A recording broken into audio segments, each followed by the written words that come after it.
Future trilogy, Indiana Jones. Every year I go back and watch Inner Space, Who Framed Roger Rabbit. There are movies, or higher quality, not kid stuff, like Shawshank Redemption. Mm-hmm. I go back to stuff where, I don't know, you don't revisit stuff. I revisit stuff. So you do? Mm-hmm.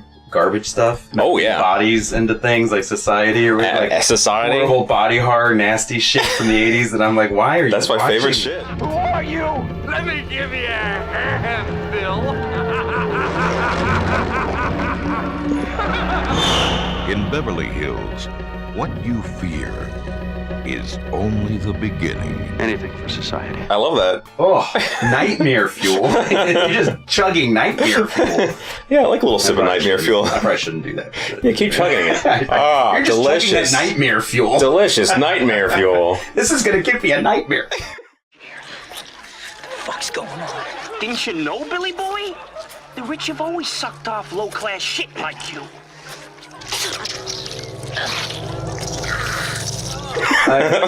I am horrified. It's like when we talked about Slither. Yeah. I can acknowledge good quality movie. Yeah. Well done. Love James Gunn. I can't watch this, man. I can't watch people falling and melting into each other. I loved it. I thought that movie in particular felt like a high-budget trauma film. Yeah. Which makes sense because he used to do trauma and you movies. say that like it's a good thing. Well, I just mean you don't like you don't like disformity. yeah, any more than you don't like vomit. I mean, it's like Can we not tell people my secret fears? I have secret fears of coaches. It's fine. We all should recognize our fears and I understand. don't want other people to recognize them right, for me.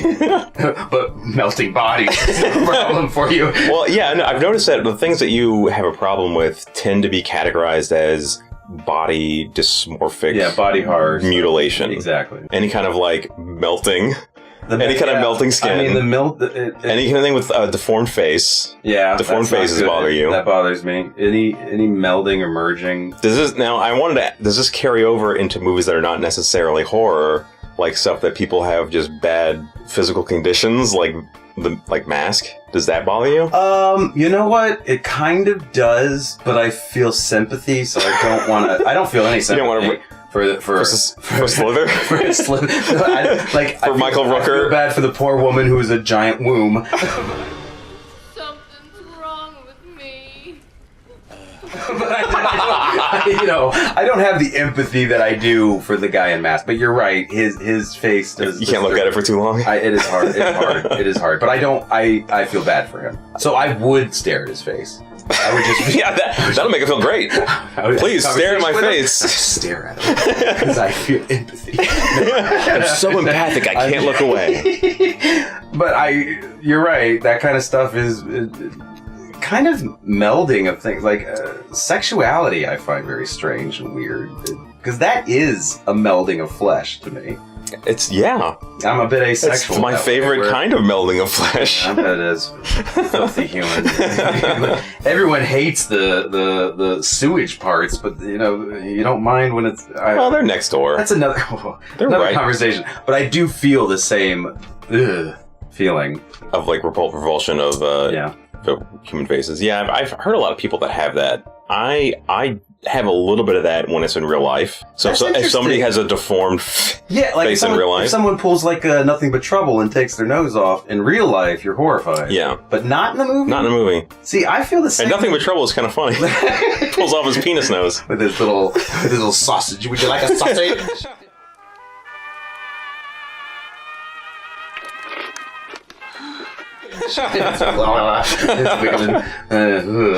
I feel in movies the same I do in real. If I saw a dinosaur in real life, I feel just like I did when I saw Jurassic Park in '94. Somehow I'm able to know that it is a movie, and I don't have those feelings. I still haven't gotten there.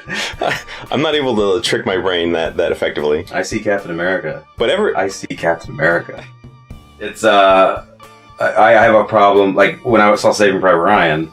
Oh yeah, you have that one scene where he's getting stabbed, and it is. I've only seen it once in the theater. Every time I watch the movie, I fast forward. I can't. Do you really? It really looks like you're seeing faces of death, or something like you're seeing a death. That's funny because, done. To me, in that scene, like especially in the later years, I can see where the seams are. I can see where his body. Okay. That's not what he does. Your memory of it is scrambled. He does do like a little seizure. There's a seizure. Oh. Please. It's too much. It's too real. Flashbacks. Yeah, wonderful movie, but I love seeing that actor though and other stuff because I'm like, Adam Goldberg. Yeah, he's alive. Adam Goldberg. He's great. It's so exciting to know he's not dead. It was really great when the credits rolled and showed all of the living actors. They did a great job of showing war to where the injustice of it, because in most movies, kind of like what George Martin does with the Game of Thrones, he wouldn't have died there. It would have been the American triumphing. It was just two humans battling like beasts. Yeah. And you don't know who's going to win that. Yeah. Luck of the draw. He happened to get the upper hand. Yeah. And it was injustice along with it being very preventable, which they make pretty clear in that scene, that there was another character in that scene that could have prevented it. Know him. The people who died at the beginning of the movie, limbs, like I had one guy picking up his arm and stuff. Like, yeah. I can still watch that. I feel bad for them, but I don't know them. Like, we got to know those guys. Yeah, when you put a personality to it, it changes everything. But yeah, I don't know, in the scary horror schlockfests that I watch, those characters I don't really sympathize with. They're kind of they're not even real humans to me. Okay, and that's why maybe that's why it doesn't really bother me, because you see something like Slither, like the people that died in that movie, they were like kind of cartoonish to me. Yeah, they didn't seem. I didn't feel like super sympathetic. What's his name from Firefly? He didn't die in that movie, did he? No, he did get. He lived. Well, something happened to him. Something happened to him. He gets stabbed in the stomach, and he gets injected with the weird Slither sperm. God, yeah, you're reminding me. And it starts like pouring out after he takes it out. He survives that though? He walks away at the end. He walks away with... That makes me wonder if he isn't pregnant or something with an alien baby later. It looks like a real gnarly wound at the very end, you're right. And the father from Guardians of the Galaxy at the beginning of Guardians... Michael Rooker, yeah. Yeah, he's no, not Michael Rooker. Yeah. He's in it, but there's also the old guy who gets his face, starts puffing up. There's two people from Guardians of the Galaxy that is in Slither. Michael Rooker, who was Walking Dead guy. Yeah, he's the alien. Yeah, he's the alien. Yeah. There's also the dipshit mayor or something. He's in the beginning of Guardians of the Galaxy. Oh, right. Yeah, right? Remember? Yes. James Gunn helps everyone. He loves everyone he works with. Right, I remember that guy. James Gunn's a good guy. He's a good man. But it was like a big theatrical release movie that had all this weird, gross shit in it, and that's why it was just such a weird novelty for me. I would love to have seen that in the theater just to see the audience around. It was like great. I did. Mothers and shit. I saw it in the theaters. And were there young kids? I would have loved to see their horror faces. There weren't any young kids, but there were a lot of people that were just very like, I'm not used to this, and this is gross. The reason I ask if there were kids is because as a child, I was... Stuff that wouldn't bother me now. Yeah. The Howling. What movie touched you? The Howling.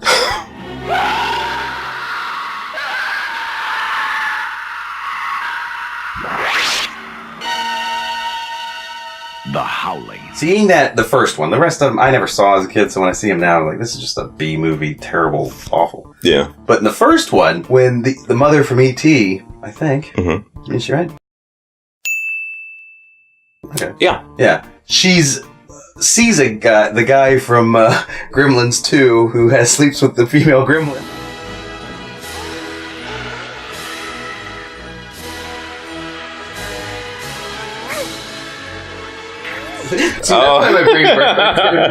That actor, he starts turning into a werewolf, and as a kid, I'm like, he has like a real violent transformation scene, bubbling forehead, and like it's very slow, and he does like a Joker.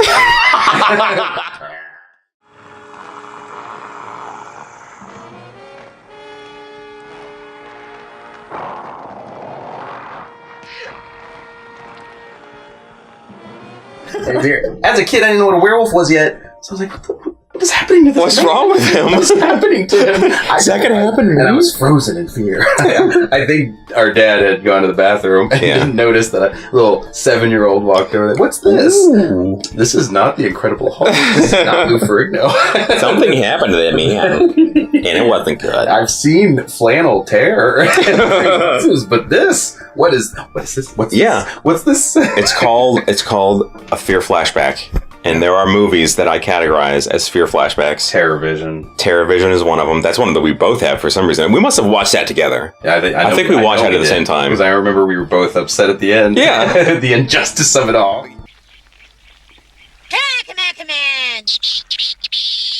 Like, I remember Dad rented from Blockbuster a long time ago the first Toxic Avenger movie. yes. And he was like, he started looking at the back. I remember thinking, let me watch this first to see if you guys could. And then he watched it and was like, yeah, you guys can't see it.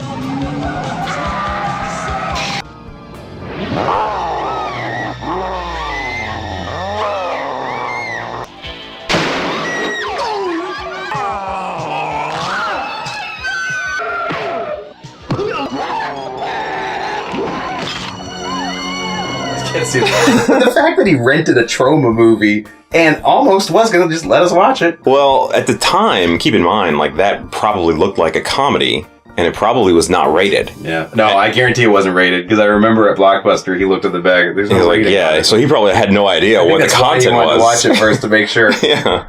Yeah. But it's funny, because I remember that day, and I remember listening to it, and I remember hearing it, and I remember, because Mom and Dad were both watching it.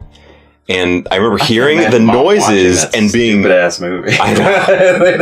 they both must have been like, "What is this shit?" But I remember hearing it. I remember like the sounds when he was being transformed. He was like screaming, and there's like acid.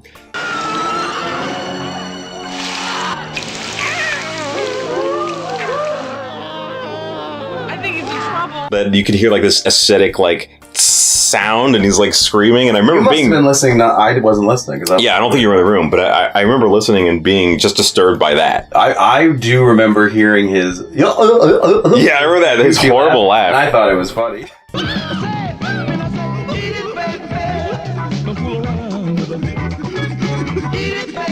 I was like, it's the stupidest fucking thing. I'm currently a janitor, and I've been one for decades, and I'm like, that is who I, Goodwill Hunting without the that's the real janitor. But that's the janitor that I've worked with. He's a terrible janitor. He gets that mop. He's barely mopping. He gets it in the pool. I'm like, what are you doing? This is just. Do you think he was supposed to be like he mentally challenged? Oh, I regret what I just said. Was his face deformed? Maybe he was. I don't know about the validity of it, but I heard that they are going to do a big budget Toxic Avenger movie. Like the trauma guys said, yeah, go ahead. Oh, they licensed it out. See what you do. Yeah. We'll see how you do with one of these. Yeah. But you won't have any fetuses fighting in a womb. Our $1 million idea. Sure. That would be interesting. I kind of want to see that. I do too, because I think. But not like a trauma extreme version. I kind of want to see like a kind of a blockbuster version of that. Mutated from toxic waste. I think it's a decent premise. I think it's a decent premise for a I want the droopy eye. I want him to look. Oh yeah. Yeah, you can't do it without the droopy eye. I don't want him to just be the Hulk with the sloth eye. Well, we could try it.